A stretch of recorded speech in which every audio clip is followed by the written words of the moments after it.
तेजू बेटा, तुम जितना चावल लेकर आए हो उतना ही उसके बराबर तौल के मैं सब्जी दे देता हूँ। लेकिन तेजू बेटा, आप चावल लेकर क्यों आए हो? इससे अच्छा तो आप पैसे लेकर आ जाते, मैं आपको पैसे से सब्जी दे देता।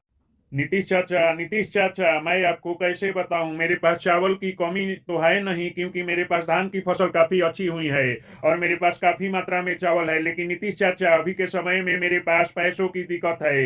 लेकिन क्या बताऊं नीतीश चाचा, हमें चावल और सब्जी खाने का मन किया है। चावल तो मेरे पास है, लेकिन सब्जी खरीदने के लिए मेरे पास पैसों नहीं है। और हमें पहले से पता था कि नीतीश चाचा के खेत में काफी अच्छी सब्जी हुई है और वे लोग सभी लोग सब्जी बेच रहे हैं। अब तो मेरे पास पैसा तो था नहीं, इसलिए मैं चावल लेकर चला आया। आप हमें चावल के बदले सब्जी दे दीजिए।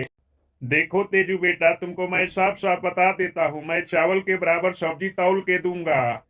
लेकिन नीतीश चाचा, एक बात बताइए, चावल के तो दाम ज्यादा है और सब्जी के तो दाम कम है। इस टाइम चावल 40 रुपया केजी बिक रहा है और आपका सब्जी 4 रुपया किलो बिक रहा है, तो बराबर तौल के क्यों दोगे?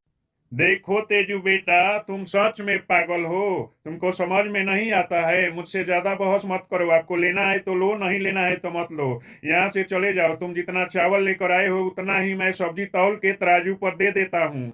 लेकिन नीतीश चाचा, दाम में तो बहुत ज्यादा फर्क है। मैं चावल दूसरे जगह बेच कर आता तो हमें 40 रुपया मिलता 1 केजी चावल का, और 4 रुपया देकर सब्जी खरीद लेता। लेकिन आप तो चावल के बराबर सब्जी दे रहे हो।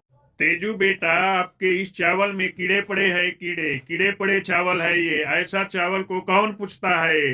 हमारे जैसा आदमी है तो आपको चावल के बदले सब्जी दे दे रहा है। जल्द से जल्द यह सब्जी लो और यहाँ से चले जाओ। सब्जी चावल बनाकर खाओ और मजे करो। लेकिन नीतीश चाचा, मैं आपकी बात से बिल्कुल खुश नहीं हूँ। ये बात ठीक नहीं है। आप चावल के बराबर बराबर तौल के सब्जी दे रहे हो। तेजू बेटा, तुम इतना जिद क्यों कर रहे हो? चलो थोड़ा दिमाग लगाते हैं। मैं आपको 1 रुपया का ज्यादा सब्जी दे देता हूँ। अब जाओ, सब्जी और चावल बनाओ और खाओ, खूब मजे करो।